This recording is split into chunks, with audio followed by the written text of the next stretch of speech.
ایک ایسا انڈین شخص جو کبھی کنگ آف گڈ ٹائمز کہلایا جاتا تھا، اپنے وقت میں وہ مہاراجاؤں والی زندگی گزارا کرتا تھا۔ ایک ہی رات میں کروڑوں روپے کی پارٹی کرتا۔ جہاں دنیا بھر کے بلینئر پرائیویٹ جیٹ رکھتے ہیں، وہیں اس کے پاس اپنا بوئنگ 727 تھا۔ لیکن آج اس کا نام انڈین ہسٹری میں کیے جانے والے سب سے بڑے فراڈ کیس سے جوڑا جاتا ہے۔ ہم بات کر رہے ہیں وجے مالیا کی۔ کنگ فشر وہ نام تھا جس نے اس کو ہر ایک اس چیز کا مالک بنایا جسے ایک عام آدمی صرف سپنے میں ہی سوچ سکتا ہے۔ لیکن آخر میں ایسا کیا ہوا جو یہی نام اس کو پوری طرح سے لے ڈوبا؟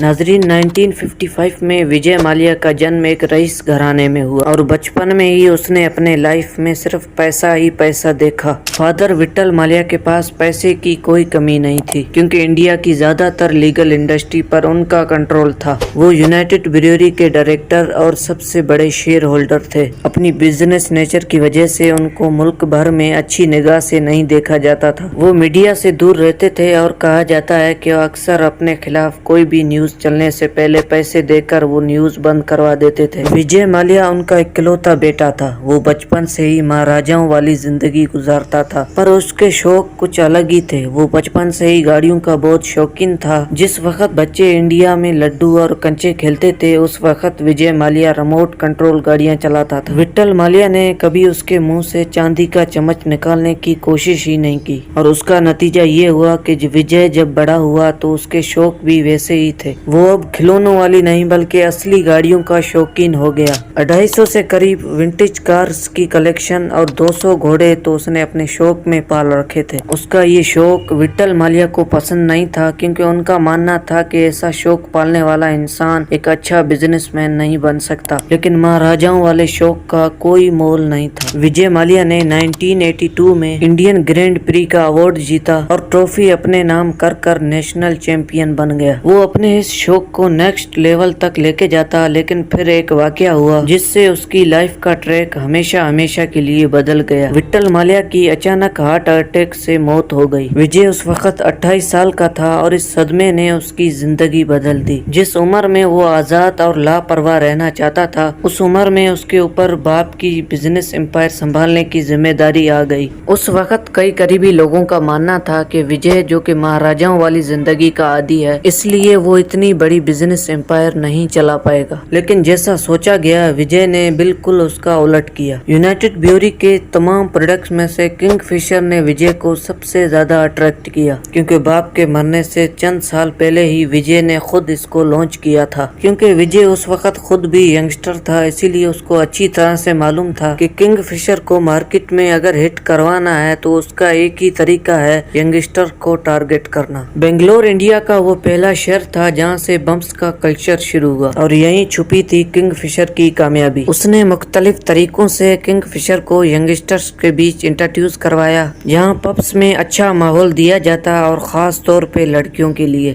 یہ ٹرینڈ کافی وائرل ہو رہا تھا۔ ینگسٹرز رات 4 بجے تک پمپس میں ہی بیٹھے رہتے۔ بنگلور جہاں صرف ایک ہی پمپس تھا، 5 سالوں کے بعد وہاں 40 پمپس نئے کھل گئے، اور اس کا ڈائریکٹ فائدہ کنگ فشر اپنے نام کر رہا تھا۔ دیکھتے ہی دیکھتے کچھ ہی سالوں میں کنگ فشر نے برانڈ کی شکل اختیار کر لی۔ لوگ اب بیئر نہیں بلکہ کنگ فشر کا نام لے کر ڈرنک مانگنے لگے۔ اس وقت کئی انڈین پولیٹیشین نے اس ویسٹرن کلچر کے خلاف آواز بھی اٹھائی، لیکن وجے کو کسی کی پرواہ نہیں تھی۔ وہ صرف یہ ثابت کرنا چاہتا تھا کہ اس نے یونائٹڈ بریوری کی سکسیس کو آسمان کی اونچائیوں تک پہنچا دیا ہے، اور اس میں کوئی شک بھی نہیں تھا۔ یوبی انڈیا کا سب سے بڑا لیگر مینوفیکچرنگ بن چکا تھا، یہاں تک کہ ہر 2 میں سے 1 بوتل کنگ فشر کی سیل ہونے لگی۔ وجے مالیا اس وقت بادشاہوں والی زندگی گزار رہا تھا۔ انڈیا میں اس کا نام کافی انسپائرنگ تھا، کیونکہ جس وقت انڈیا میں عام سی گاڑی خریدنا لوگوں کا سپنا تھا، اس وقت وجے مالیا BMW اور مرسیڈیز جیسی گاڑیوں میں گھوما کرتا تھا۔ لوگ اس کو prince of India, Maharaja, richest man India جیسے ناموں سے جانا کرتے تھے۔ وجے مالیا کو لگ رہا تھا کہ آگے بھی سب کچھ ایسے ہی چلتا رہے گا، لیکن یہ اس کی سب سے بڑی بھول تھی۔ انڈیا میں شراب کو اچھا نہیں سمجھا جاتا تھا، خاص طور پر پب جیسے ویسٹرن کلچر کو۔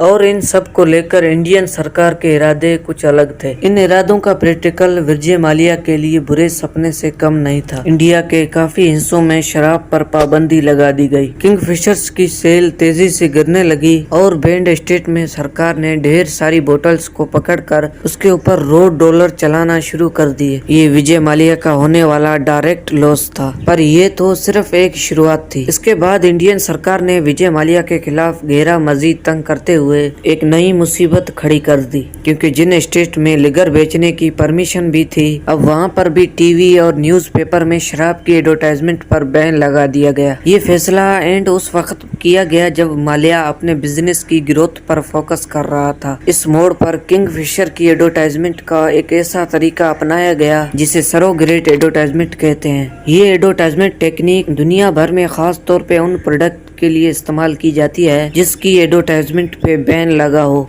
इसमें कोई भी ब्रांड अपनी प्रोडक्ट को दूसरी प्रोडक्ट की आड़ में मार्केट करता है जिनकी सेल में कोई रिस्ट्रिक्शन नहीं। अब किंगफिशर इंडिया में जाना माना ब्रांड तो था ही, इसलिए विजय माल्या ने किंगफिशर मिनरल वाटर और सोडा वाटर लॉन्च किए और उनकी एडवर्टाइजमेंट करने लगे। भले ही वो एड पानी का था, लेकिन सबको मालूम था कि ये किस चीज की मार्केटिंग है। 1996 में जब वर्ल्ड कप इंडिया होस्ट कर रहा था, तब भी किंगफिशर ने एक वायरल एडवर्टाइजमेंट का सहारा लिया और अपनी टारगेट ऑडियंस तक आवाज पहुंचाई। वो किंगफिशर को एक नेशनल ब्रांड बनाने में कामयाब हो चुका था, एक ऐसा ब्रांड जिसका नाम हर दूसरा आदमी जानता था। विजय माल्या हर एज ग्रुप के लोगों को टारगेट करना सीख चुका था। उसने हर एक उस छोटे बड़े इवेंट को स्पॉन्सर करना शुरू कर दिया जहां मीडिया की प्रेजेंस होती थी, और इस तरह ना चाहते हुए भी मीडिया पर किंगफिशर का नाम चल जाता। बाद में किंगफिशर कैलेंडर भी लॉन्च किया गया जिनमें इंडियन मॉडल्स का फोटो शॉट कॉम्पिटिशन करवाया जाता। इस कैलेंडर के जरिए बॉलीवुड के कई बड़े नामों का जन्म हुआ, जिसमें दीपिका पादुकोण, जिन्होंने 2006 में कैलेंडर गर्ल का टाइटल जीता, और 2008 में उनकी पहली मूवी रिलीज हुई। इसी तरह कतरीना कैफ, नगरिस फकरी जैसे नाम भी इसी कैलेंडर की वजह से उठे। किंगफिशर कैलेंडर के लिए मॉडल्स विजय माल्या खुद ही चुनता था। 2003 से शुरू होकर अगले 19 सालों तक चलता रहा। माल्या ने इंडिया में पीने का कल्चर इस हद तक एडवर्टाइजमेंट किया जिसका अंदाजा लगाना भी काफी मुश्किल है। कोई ऐसी चीज नहीं थी जो उसके पास ना हो, दौलत, शोहरत और सबसे बढ़कर एक ऐसा ब्रांड जो सोने के अंडे देने वाली मुर्गी से कम नहीं था। एक पावर की कमी थी, वो भी उसने पॉलिटिक्स ज्वाइन कर पूरी कर ली। उसको एक चीज बहुत खराब लगती थी, और वो था उसको दिया गया एक ऐसा नाम जो उसके प्रोफेशन से जुड़ता था, शराब का बेताज बादशाह या फिर लीगल ब्रेन। अंदर ही अंदर माल्या को ये चीज खा रही थी कि इंडिया में उसको अच्छी नजरों से नहीं देखा जाता। सब लोग उसके आगे पीछे घूमते थे, लेकिन ये बात वो भी जानता था कि ये पैसे का कमाल है। विजय माल्या को एक ऐसा नाम कमाना था जो उसको समाज में इज्जत दे सके,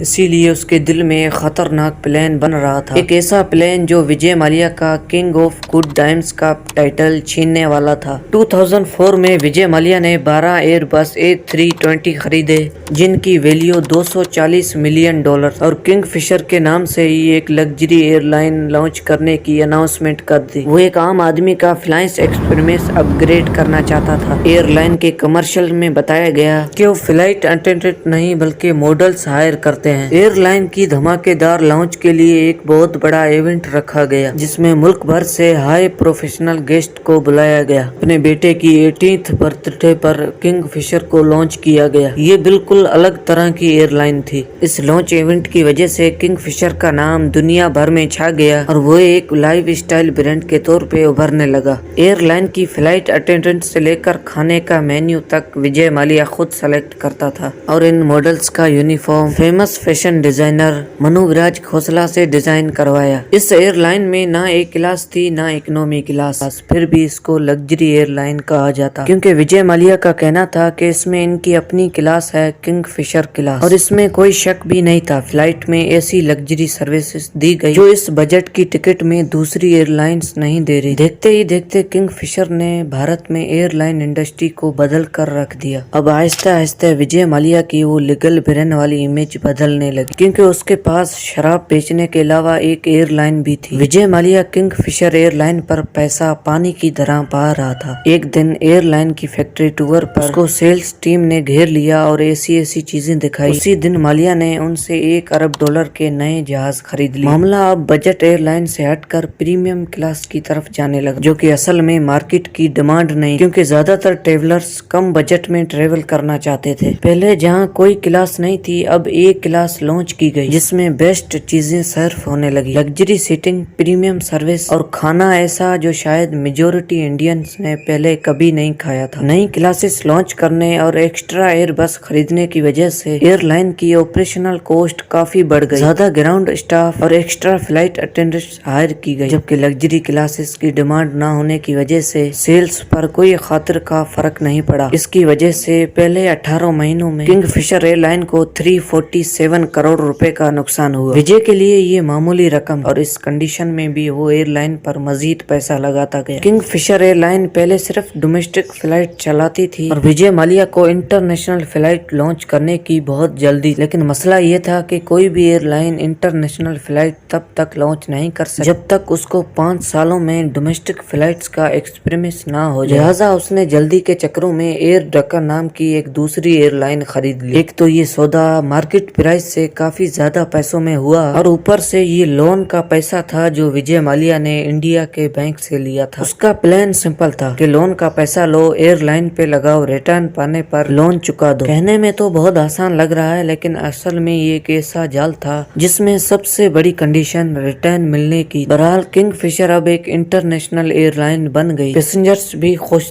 लेकिन अंदर ही अंदर एयरलाइन कर्जों तले दबती चली गई। जिस वक्त ये सारे मामला चल रहे थे, उस वक्त विजय माल्या फार्मूला 1 टीम खरीद रहे थे। इसके अलावा उन्होंने एक क्रिकेट की टीम खरीदी, जो कि उनका अपना शौक था, ये जानते हुए भी कि उनकी एयरलाइन पर कर्जे का पैसा लगा हुआ है। उसके बाद कुछ ऐसा हुआ जिससे सिर्फ इंडिया ही नहीं बल्कि पूरी दुनिया की एयरलाइंस मुश्किल में पड़ गई। 2008 में अमेरिकन मार्केट्स में रिसेशन आ गया, स्टॉक मार्केट्स क्रैश हो गई, फ्यूल प्राइसेस बढ़ गई और लोगों की परचेजिंग पावर कम हो गई। जब भी रिसेशन आता है तो लोग अपने खर्चों को लगाम लगा लेते हैं, जिसमें फालतू का ट्रेवल सबसे पहले मारा जाता है। यूएस डॉलर एक इंटरनेशनल करेंसी है, इसी वजह से इसका असर पूरी दुनिया पर पड़ता है, और इस बार भी कुछ ऐसा ही हुआ। फ्यूल प्राइसेस में 3 गुना इजाफा हो गया। कंपनीज ने अपने ट्रिप कैंसिल किए, जबकि टूरिज्म ने कम। इस सिचुएशन में सिर्फ वही एयरलाइन सरवाइव कर सकती है जो खामखा के फजूल खर्च नहीं करती। लेकिन किंगफिशर एयरलाइन तो फेमस ही अपने एक्स्ट्रा फजूल खर्चों की वजह से थी। उन्होंने रिसेशन में भी अपने खर्चे कम नहीं किए। उनके रेट्स दूसरी एयरलाइन के मुकाबले में कम थे और सर्विसेज आला। इस बात में कोई शक नहीं था कि किंगफिशर एयरलाइन बुरी तरह से लॉस में चल रही है और इसका भांडा एक न एक दिन फूटना ही था। जब ये भांडा फूटा तो नए पोल भी खोल बैठा। 12 सितंबर 2011 को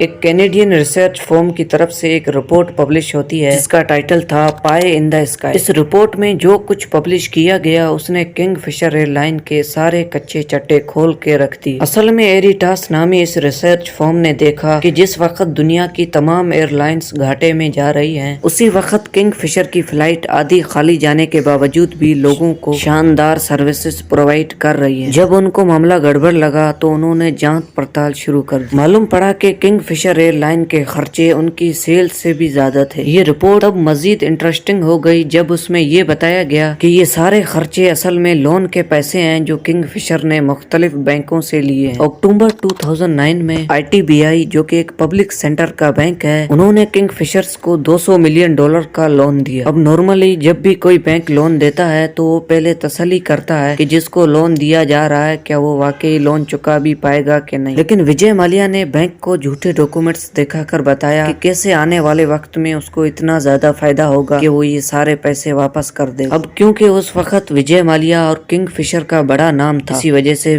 बैंक ने सिर्फ नाम पर ही ये सारा लोन पास कर दिया, जो कि एक बहुत ही गैर जिम्मेदाराना हरकत थी। 2009 और 2010 में किंगफिशर एयरलाइन ने टोटल जितने भी खर्चे किए थे वो या तो लोन लेकर किए थे या तो क्रेडिट पर सर्विस लेकर, जिसका फिगर $7 अरब तक रिकॉर्ड किया गया। वेरिटास की इस रिपोर्ट رپورٹ نے پورے بھارت میں تہلکہ سا مچا دیا، کیونکہ اس میں صاف صاف لکھا تھا کہ کنگ فشر دیوالیہ ہونے کے قریب ہے۔ اس رپورٹ کے بعد کنگ فشر کو کریڈٹ پر فیول ملنا بند ہو گیا، اور تو اور نوبت یہاں تک پہنچ گئی کہ کیٹرنگ سروس جو پیسنجرز کے لیے بہترین کھانا پرووائڈ کرتے تھے، ان کو کئی مہینوں سے پیسے نہیں ملے۔ اسی وجہ سے انہوں نے بھی مزید کھانا دینے سے انکار کر دیا۔ یہ کنگ فشر ایئر لائن اور وجے مالیہ کے لیے بہت مشکل وقت تھا۔ اس دوران فلائٹ میں پیسنجرز کے لیے کھانے کی شوٹنگ ہونے لگی، اور ایک موقع پر فلائٹ اٹینڈنٹ نے اپنا کھانا بھی پیسنجرز کو آفر کیا۔ اس کے بعد وہ دن بھی آ گیا جب کنگ فشر ایئر لائن کے اسٹاف کی سیلریز بھی بند ہو گئی۔ ان کو امید دکھائی گئی کہ کمپنی جلد ہی نقصان کی چکائی کر سب کو سیلریز دے گی۔ ایسے کرتے کرتے 6 مہینے گزر گئے، لیکن کسی کو سیلری کا 1 روپیہ بھی نہیں ملا۔ اسٹاف نے پروٹیسٹ کیے، لیکن وعدوں کے علاوہ کچھ نہیں ملا۔ افسوس کی بات یہ تھی کہ جب یہ سب کچھ چل رہا تھا، 900 امپلائیز کو 6 مہینوں سے سیلریز نہیں ملی تھی۔ اس وقت وجے مالیہ ایک فارمولا 1 ٹیم اور کرکٹ ٹیم چلا رہے تھے۔